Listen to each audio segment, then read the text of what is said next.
jewelry makers, I'm Joee Balestrerie, and I wanted to share with you another piece of jewelry that I made from the September bargain bead box. It was called Mountain Majesties Collection. So this month I had the luxury of having a second box to play with and design with because I was given Wendy's box. So that was really special, so I decided to keep going with ideas. I'm going to take this off and lay it on the mat so we can have a close look at what I did. And I'll show you what I used from the box and what I used from my own supplies to create this piece. So to start off with, we are going to need both of these, let me read it to you. The Fancy Jasper Go-Go donuts. There were 2 in the box. So we're going to need those, and we're going to need about 12 of the 6mm Fancy Jasper beads. I made a 7-inch length bracelet, which fits me perfectly, but if you need it shorter, you can change this pattern, make it longer, add more Jasper beads, more spacers. You know, you'll have to make it your own and fit it to the size that you need. Then also, because I'm using soft flex wire, I'm going to use the Bead-A-Lon number 2 crimps and dump out all the little metal findings here. I love this compass charm, stainless steel laser cut compass charm that came in the box. That was my favorite charm of all of them. I love to travel, and so for me, this just speaks to me. And I also thought that if you were making a gift for someone who was having a difficult time in their life and trying to find their way, how thoughtful that might be for that sort of a gift. Also, I had this stainless steel toggle that did not come in the box, but I did get it on the sister website to Bargain Bead Box. It's called Bead Box Bargains. And they had a great sale on stainless steel. And I did choose stainless steel out of my supplies to go with the stainless steel charms and the theme of this box. So we're going to use that. And then from my supplies, I also have these really large jump rings. I am not sure what size they are. I would guess 10mm. And I used 3 of them to connect the donuts, and I just thought it had a really nice look. Nice silver presence right in the middle of the bracelet, and then 1 little jump ring for putting the charm on. Also from Bead Box Bargains, I have these 4mm stainless steel spacer beads, and we'll need a few of those. So I'm going to just dump those out so all the little containers are out of the way. And I have said before, I do not like to measure. I tend to measure with my heart and make my jewelry with my heart, but sometimes measuring in reality is necessary. So I have my soft flex wire, and I measured 2 pieces that are about 13 inches long because we're going to double it, and there will be a little tiny bit of waste because this is longer than you need. But for me, it's not wasteful if I don't have to struggle with my crimp tubes because my stringing material is too short. So let me show you the color that I chose. This is the red Jasper color of soft flex, the 49 strand medium, and that is my favorite diameter. I love that it's a really malleable, so you can actually tie knots with it. Just very workable. It makes things move easily. And in my supplies, what I also thought went really well with this box was this copper color, same size, 49 strand medium. I really like that too, but honestly, as I looked at the beads, if you had a purple color of the soft flex beading wire, that would be really pretty because a lot of this Jasper has a lavender or even a deep purple color to it, a pretty green beading wire, even silver, even like that silver would be pretty. But I settled on this red Jasper. I thought it was pretty with the beads.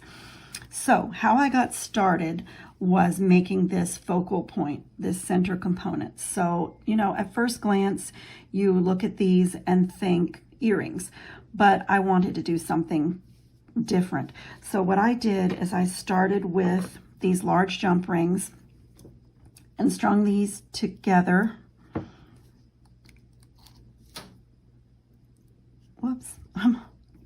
close it before I had the second one on.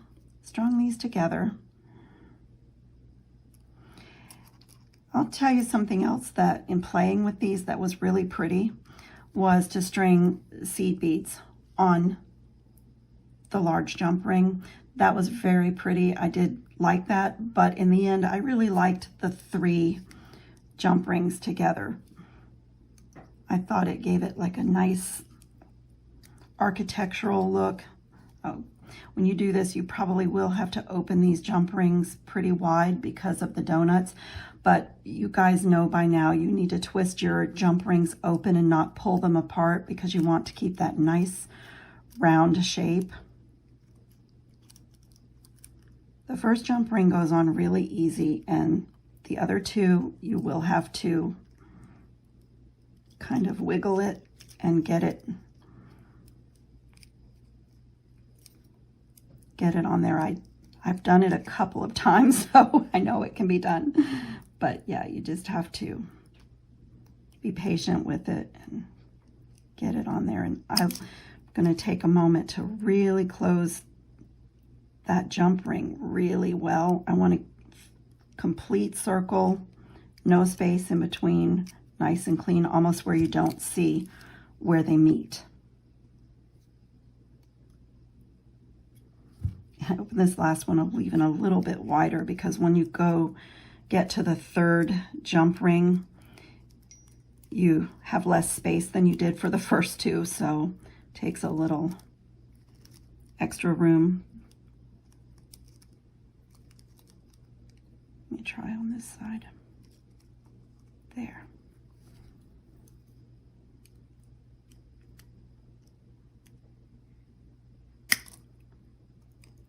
These are stainless steel jump rings, so they are tough. You have to really hold on to them.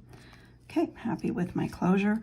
So there is our center component.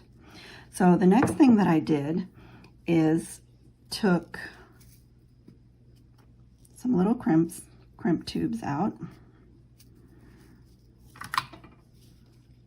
and feed this beading wire through one side of the donuts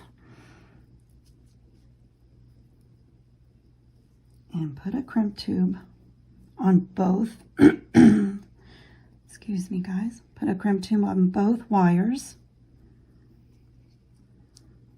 and kind of keep the ends as much the same. We're going to cut off some of that. We will have some waste. And then I wanted to, these donuts will move around on this beading wire, but I did want to get it down pretty close to it.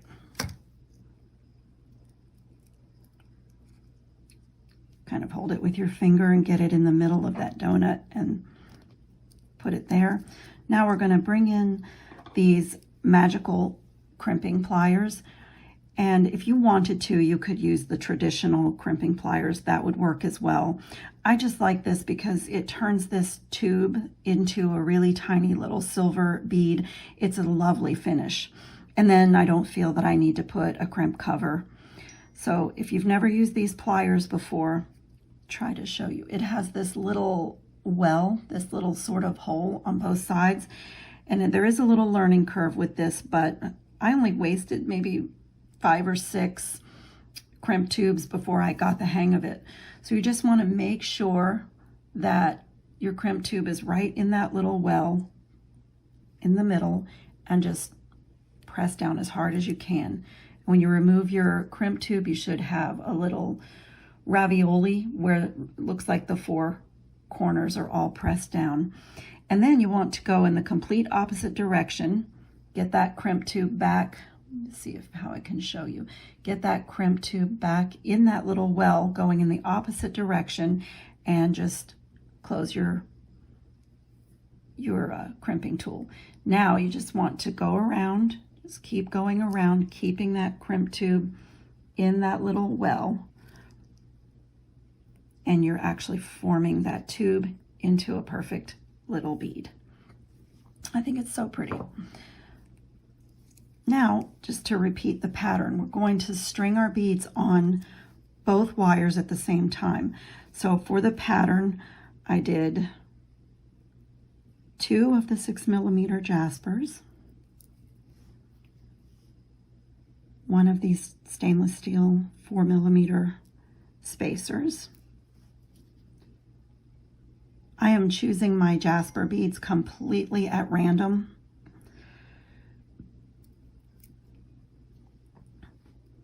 Because they are natural stone, and I can tend to be fussy and try to plan everything out. And for this piece, I decided to not do that, to not even look, just pick them up and let the natural stone be beautiful in whatever pattern it ends up in. So for this pattern, I ended up with 6 Jasper beads, all separated by this little stainless steel spacer bead.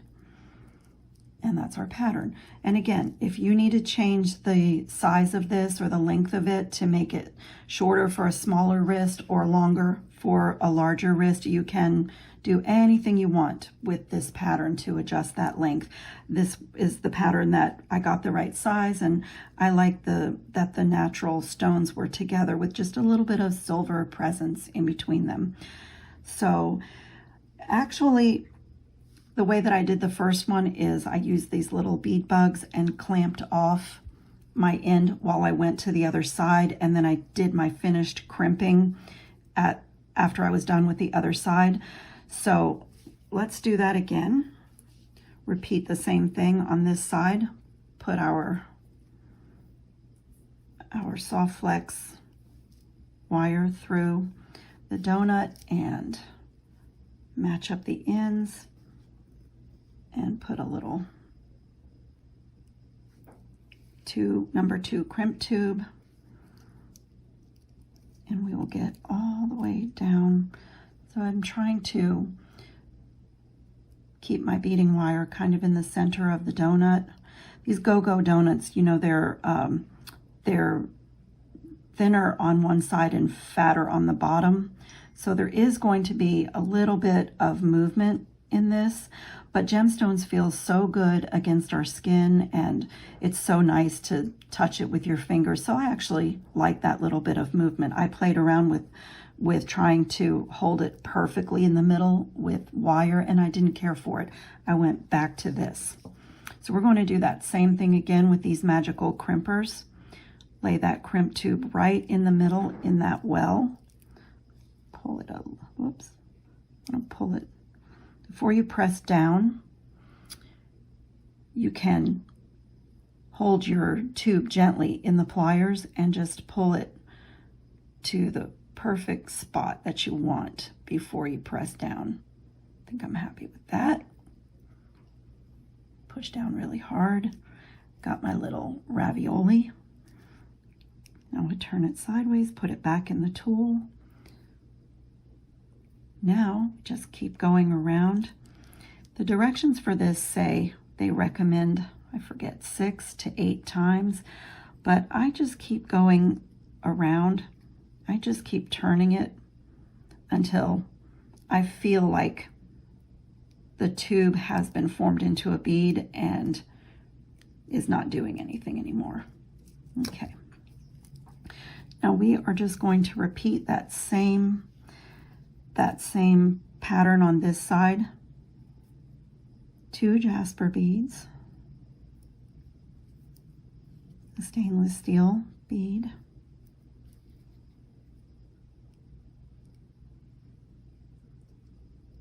2 Jasper beads, stainless steel bead,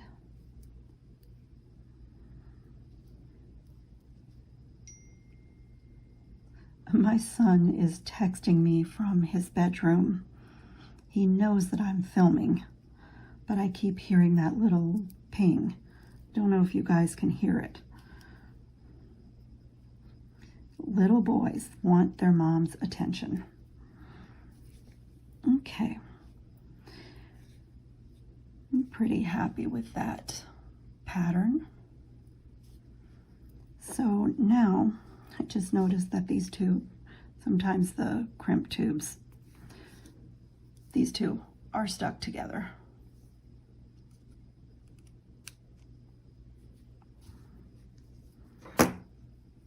So now we're just going to put our crimp tube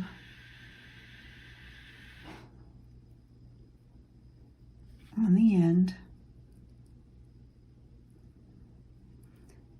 and now you have to separate your 2 strands because 4 strands of this do not like to go back through the crimp tube. It easily takes 3 strands, and that makes a really nice little bead. So you have to separate the strands and string your toggle onto just one of them. And then we're going to leave this wire out. That's going to get cut away and feed this one back through the tube and also that spacer bead. It has a nice wide hole, so it should go no problem.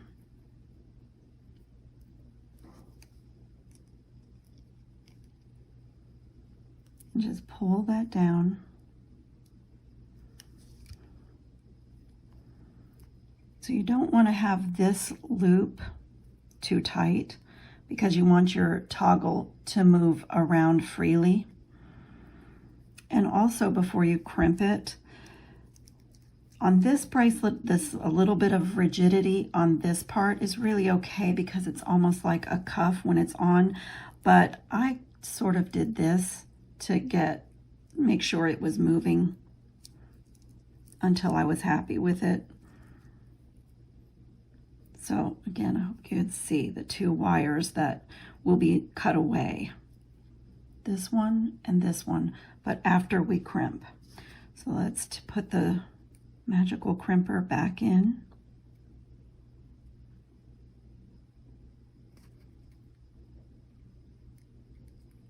Make that little ravioli. Turn it 90 degrees in the tool. Make sure you don't have your other nearby beads in the tool. Then we press down in the opposite direction and then just keep going around until you feel that the tube is a bead and is fitting in that little well with no resistance. It's just so beautiful. It just makes a tiny little bead out of a tube, and you don't have to bother with crimp covers or anything else to make the work look finished. So I need to cut this excess wire, but I'm going to use my pliers to get it on this side of the loop just because I want to make sure I don't cut the wrong wire. It made its way inside there. It ended up on the wrong side. So now it's easy for me to see what needs to be cut.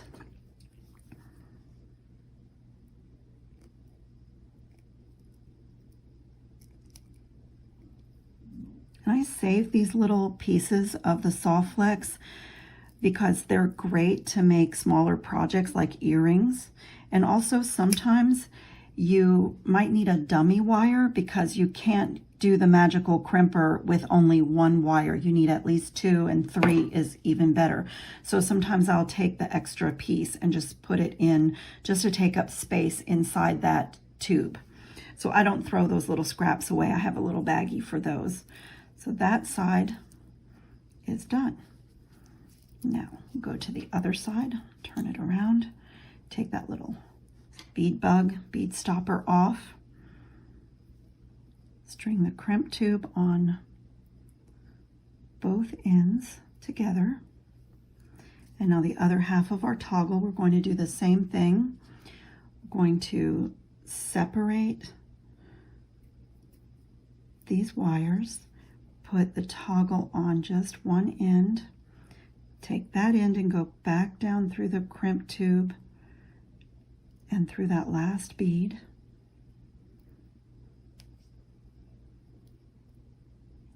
That bead up so I can see when the wire is coming through. Get a hold of it with my pliers so I have a little bit of leverage.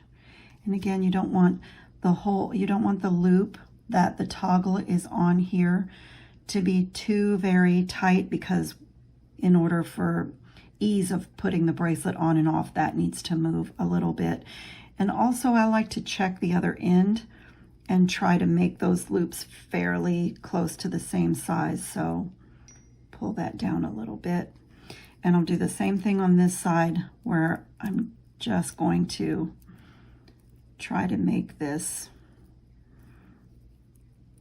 have the right movement, the right space between the beads, so it's not so rigid and so tight. On this piece, that is not crucial, because that little bit of rigidity actually makes the bracelet stay in place on your wrist. But still, you don't want things to be so tight that they're so close to, the beads are so close together. Before I crimp, I want to move that little silver spacer out of my way. Put that little tube. I'm trying to look in the camera to see if you're seeing it.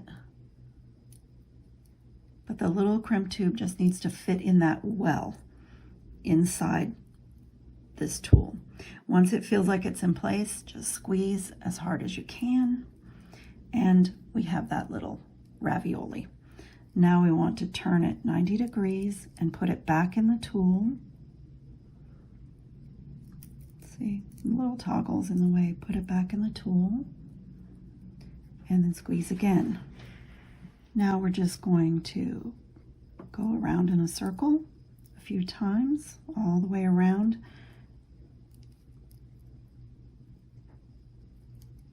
to make that little bead.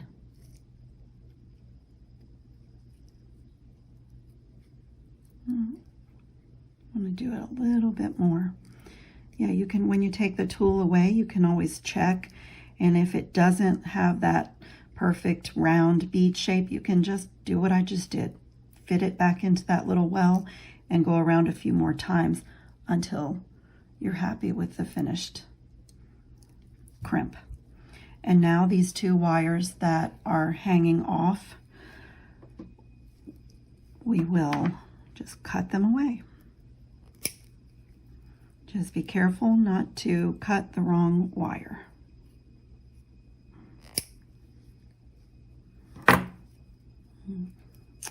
Let's see if I can get that one a little bit closer, because this soft flex wire can really be like pokey on your skin. Is that a word? Pokey? Okay, so there's our finished bracelet. We just have to put our charm on. Oh, I think it's so pretty. Get our little charm. Now on the first one, I'm going to do the same thing on this one that I did on the first one, and put the charm on the hole of the round end of the toggle. So let's get our little smaller jump ring. I think this is a 6mm jump ring, but you could use a 4. Use whatever you have in your supplies. Just put that on. Put our little compass charm on and close that jump ring. This is a really fun, simple, quick and easy bracelet to make, and I hope it gave you all some ideas for something you could do when you get 2 pieces like that, instead of just doing earrings. Earrings would be lovely, but that's sort of fun to make it into a focal point for a bracelet. So since I had Wendy's box this month, I have 2. So thank you all for watching, and I will see you in the next video.